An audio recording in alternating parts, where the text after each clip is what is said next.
अस्सलामु अलैकुम नाज़रीन, मैं मोहम्मद असलम हुसैन सियासत की ख़बरों में आप सबका इस्तकबाल करता हूँ। आज 24 जनवरी 2025 है। इस्लामिक तारीख़ के हिसाब से आज 23 रजब 1446 हिजरी है। पेश है आज की कुछ अहम खबरें। दिल्ली पुलिस ने आज बांग्लादेशी दरअंदाजी की जारी तहक़ीक़ात के एक हिस्से के तौर पर कौमी दारकूमत दिल्ली में कच्ची आबादियों के इलाकों में तलाशी मुहिम चलाई। एएनआई से बात करते हुए मगरबी दिल्ली के डीसीपी विचित्रा वीर ने कहा कि तलाशी कार्रवाइयाँ रात के वक्त की गई ताकि लोगों की आसानी से जांच पड़ताल को यकीनी बनाया जा सके, क्योंकि ख़ानदान के अफराद काम के बाद आमतौर पर शाम को घर वापस आ जाते हैं। रात को मुहिम चलाने का मकसद ये है कि लोग दिन के वक्त काम पर जाते हैं। रात के वक्त ख़ानदान के तमाम अफराद घर पर पाए जाते हैं, जिससे तस्दीक आसान हो जाती है। डीसीपी ने बताया कि हमने मगरबी दिल्ली और दीगर से 10 बांग्लादेशियों को मुल्क बदर करने का अमल शुरू कर दिया है। अजला भी इस अमल को अंजाम दे रहे हैं। डीसीपी विचित्रा वीर ने यह बात कही। भारतीय जनता पार्टी दिल्ली में आम आदमी पार्टी हुकूमत पर तनकीद करती रही है और इस पर रोहिंग्या और बांग्लादेशी तारिकीन वतन को वोट हासिल करने के लिए वोटर शनाख्ती कार्ड और आधार कार्ड फराहम करने का इल्ज़ाम भी लगा रही है।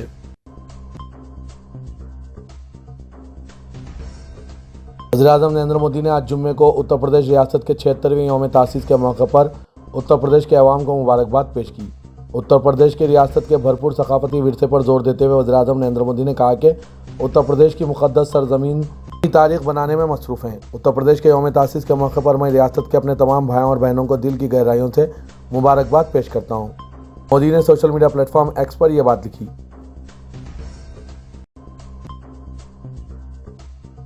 नेशनल सेंटर फॉर सेस्मोलॉजी के मुताबिक आज जुम्मे की सुबह उत्तराखंड के उत्तरकाशी इलाके में रेक्टर स्केल पर 3.5 की शिद्दत के ज़लज़ले महसूस किए गए। ज़लज़ले के झटके महसूस किए जाने के बाद मुकामी अफराद ने फौरी तौर पर घरों से बाहर निकले और कुछ देर के लिए अफरा तफरी का माहौल देखा गया। ज़लज़ला 5 किलोमीटर की गहराई में दर्ज किया गया।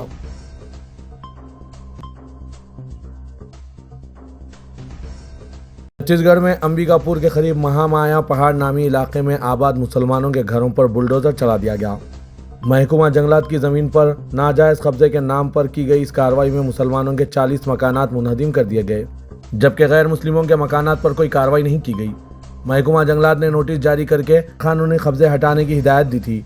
महकमा जंगलात की तरफ से दी गई मोहलत ख़त्म होने के बाद इंतज़ामिया की टीम ने मुसलमानों के मकानात को मुनहदिम कर दिया। इस दौरान मुतासरीन ने कार्रवाई की मुखालिफत भी की। सीनियर कांग्रेस लीडरान समेत इलाके के मकीनों की बड़ी तादाद जेसीबी के सामने धरने पर बैठ गए। पुलिस ने एहतजाज पर बैठे लोगों को हटाने के लिए हल्की ताकत का इस्तेमाल किया।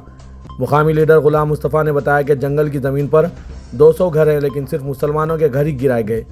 हुकाम की जानिब से 60 घरों को नोटिस भेजे गए। हमने इनेदाम की मुहिम पर रोक लगाने के लिए हाईकोर्ट से रुजू किया, लेकिन ऑर्डर हम वक्त पर हासिल नहीं कर सके। मुस्तफ़ा के मुताबिक ये रिहायशी 2 दिहाइयों से वहाँ मुकीम थे।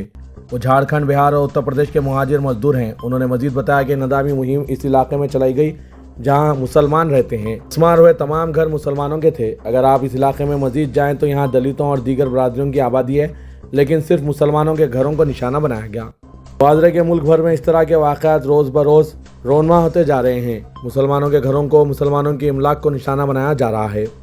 इस तरह की रोकथाम के लिए मुसलमानों को क्या इक़दामात करने की ज़रूरत है? नाज़रीन, इन सब पर आपकी क्या ख़यालात है? कमेंट के ज़रिए ज़रूर बताइएगा। मध्य प्रदेश हाईकोर्ट में एक मफाद आमा की अर्जी दाखिल की गई, जिसमें मजहबी जुलूसों में तेज़ आवाज़ में डीजे बजाने को फ़िरक़े वाराना फसादात का सबब करार दिया गया। अर्जी में तेज़ आवाज़ में डीजे के इस्तेमाल को सेहत के लिए नुकसान के साथ साथ फ़िरक़े वाराना कशीदगी का बास करार देते हुए कहा गया है कि इससे कई दफ़ा फसादात भी होते हैं। इसके पेश नज़र हाई पावर लाउड स्पीकर और डीजे पर पाबंदी आयद की जाए। अर्जी गुजार अमिताभ ठाकुर ने हाईकोर्ट में रियासत में समाजी व मजहबी तकारीब में हाई पावर लाउड स्पीकर और डीजे से पैदा होने वाली सूती आलूदगी का मामला उठाया, जिस पर चीफ जस्टिस सुरेश कुमार कैद और जस्टिस विवेक जैन की डिवीज़न बेंच ने रियासती हुकूमत को तफसीली जवाब दाखिल करने का हुक्म दिया। दरख्वास्त गुजार ने अपने टैबलेट के ज़रिए आवाज़ की पैमाइश करके भी अदालत को सुनाई। इस पर बेंच ने अर्जी गुजार से सवाल किया कि आया इन्हें दिन के वक्त लाउड स्पीकर के इस्तेमाल पर भी कोई शिकायत है। अर्जी गुजार ने इसके बाद कोर्ट रूम में पैदा हुए शोर की पैमाइश का लाइव मुजाहरा किया, जिसका डिसेबल 70 था। मामले की समाअत 17 फरवरी तक मुलतवी कर दी गई। बॉलीवुड सुपरस्टार सैफ अली खान पर हुए हमले और इनके जख्मों पर पूरा मुल्क फिक्रमंद है।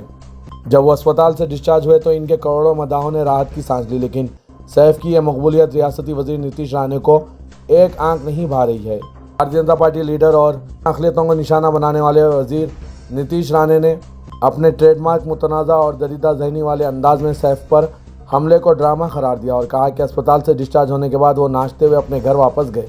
इसी से ज़ाहिर होता है कि इन्हें कोई ज़ख्म नहीं लगा था, यह सिर्फ ड्रामा किया गया और सैफ ने शानदार अदाकारी की। नीतीश राणे ने इतने पर ही इक्तफा नहीं किया बल्कि उन्होंने सैफ अली खान को कचरा करार दिया। उन्होंने कहा कि जो बांग्लादेशी सैफ के घर में घुसा था, मुमकिन है वो वहाँ से सैफ को उठाने आया हो।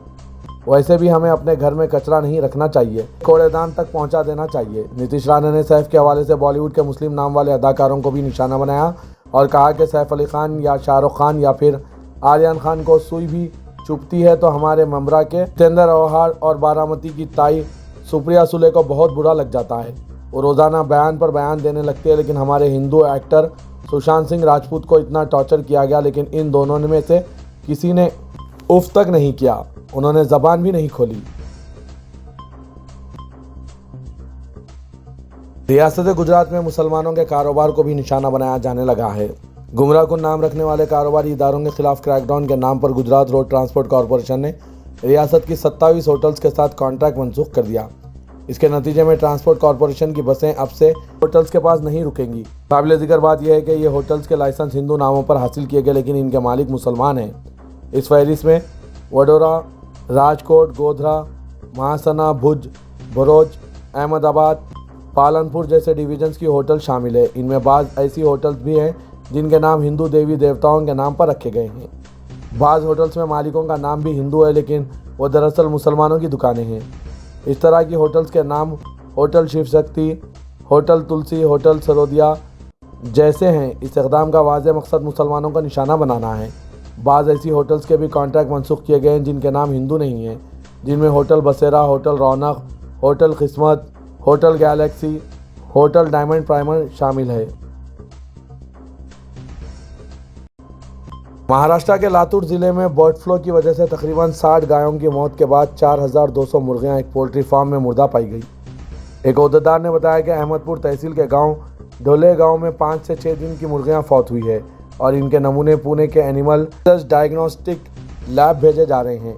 Deputy commissioner animal husbandry doctor Sridhar Shinde ने बताया कि इनकी टीम ने मुकाम का दौरा किया।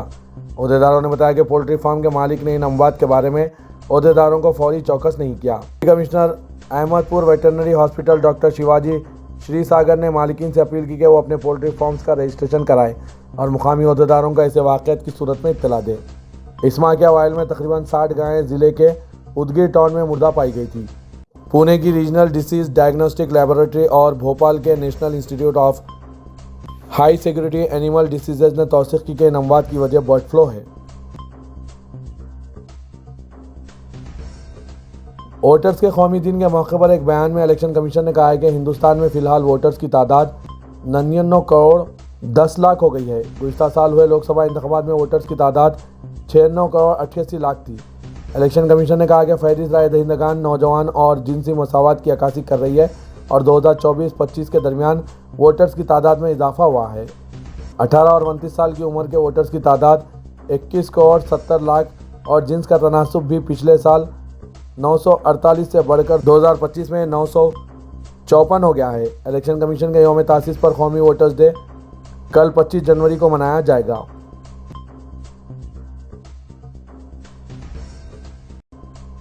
तेलंगाना हुकूमत ने स्विट्ज़रलैंड के डॉस में जारी आलमी मुआशी फोरम की कॉन्फ्रेंस में मजीद 1,78,000 करोड़ रुपए की सरमायाकारी के हुसूल में कामयाबी हासिल की है। तेलंगाना को रियासत का दर्जा मिलने के बाद ये अब तक की सबसे बड़ी सरमायाकारी है। गुज़िश्ता साल 40,232 करोड़ रुपए की सरमायाकारी हुई थी।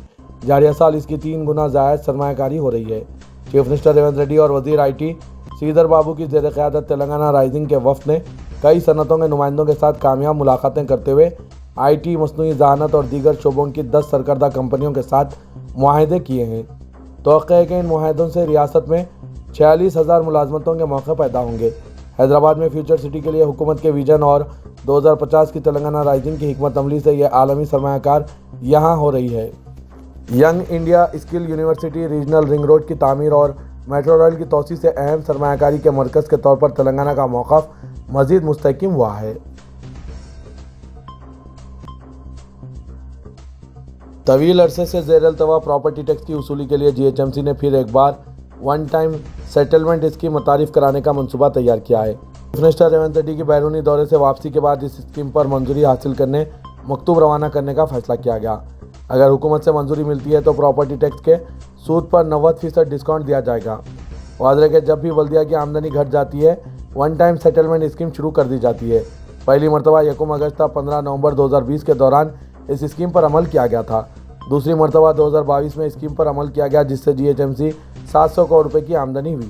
2024 میں ون ٹائم سیٹلمنٹ کے ذریعے 320 کروڑ روپے کی آمدنی حاصل ہوئی۔ اس مرتبہ بھی آمدنی حاصل کرنے کے لیے اس اسکیم کو پھر سے شروع کرنے کا منصوبہ تیار کیا گیا ہے۔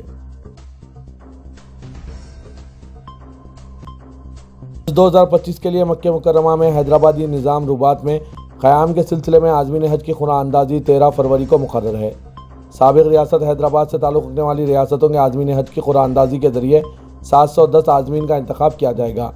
ناظر رباط جناب حسین محمد شریف نے مکہ مکرمہ میں رباط کے طور پر عصری سہولتوں سے آراستہ عالیشان عمارت کا انتخاب کیا ہے۔ رکن قانون ساز کونسل جناب عامر علی خان و نیوز ایڈیٹر سیاست نے مکہ مکرمہ میں حیدرآبادی رباط کا معائنہ کیا اور عازمین حج کو فراہم کی جانے والی سہولتوں کا جائزہ لیا۔ ناظر رباط حسین محمد شریف کی مساعی کو سراہا۔ جناب عامر علی خان رکن قانون ساز کونسل نے امید ظاہر کی کہ حج 2025 کے مؤثر انتظامات کے نتیجے میں تلنگانہ کے عازمین حج کسی بھی دشواری کے بغیر فریض حج کی تکمیل کر پائیں گے۔ حیدرآبادی رباط میں گزشتہ سالوں کی طرح عازمین حج کو تمام ضروری سہولتیں فراہم کی جا رہی ہے۔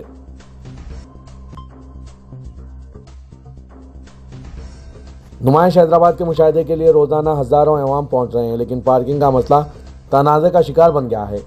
پارکنگ فیس کے نام پر بڑے پیمانے پر لوٹ مار جاری ہے۔ نمائش کے آغاز سے قبل سوسائٹی کی جانب سے صرف انٹری فیس ہونے، پارکنگ فری ہونے کا اعلان کیا گیا تھا، تاہم اس کے برعکس بڑے پیمانے پر پارکنگ فیس وصول کرنے کی عوام شکایت کر رہے ہیں۔ اینڈ ٹیک ریسیپٹ کمپلسری کے بورڈ آویزاں کیے گئے ہیں اور یہ کیا جا رہا ہے کہ یہ نمائش سوسائٹی کی جانب سے آویزاں کیے گئے ہیں۔ بائک سے 60 روپے، کار سے 150 روپے پارکنگ فیس وصول کی جا رہی ہے۔ مفت پارکنگ کا اعلان کرنے کے بعد فیس وصول کرنے پر عوام کی جانب سے برہمی کا اظہار کیا جا رہا ہے۔ تلنگانہ کے وزیر اعلیٰ ریونت ریڈی نے پشپا 2 فلم کے پریمیئر کے دوران حیدرآباد کے RTC کراس روڈ پر واقع سندھیا تھیٹر میں بھگدڑ سے متعلق معاملے پر ڈاوس میں بھی رد عمل ظاہر کیا۔ چیف منسٹر جو عالمی معاشی فورم کے اجلاس میں شرکت کے لیے ان دنوں ڈاوس میں ہیں، آج واپس آ رہے ہیں۔ اس واقعے کے بارے میں بعض صحافیوں نے استفسار کیا۔ اس پر ریونت ریڈی نے رد عمل ظاہر کیا۔ یہ پوچھے جانے پر کہ کیا اداکار الو ارجن بھگدڑ کے لیے براہ راست ذمہ دار ہیں، تو ریونت ریڈی نے وضاحت کرتے ہوئے کہا کہ پریمیئر شو سے 2 دن پہلے پولیس نے اس کی اجازت دینے سے انکار کر دیا تھا۔ اس کے باوجود الو ارجن تھیٹر گئے۔ ان کی موجودگی نے شائقین کے ایک بڑے ہجوم کو اپنی طرف متوجہ کیا، جس کے نتیجے میں سیکورٹی عملہ لوگوں کو ایک طرف ڈھکیلنے لگا اور بھگدڑ مچ گئی۔ اس واقعے میں ایک خاتون کی موت ہو گئی۔ اگرچہ الو ارجن براہ راست موت کا سبب نہیں بنے ہیں، لیکن وہ تقریباً 10-12 دنوں تک متاثرہ خاندان سے بات کرنے میں ناکام رہے۔ اس معاملے میں قانون اپنا کام کرے گا۔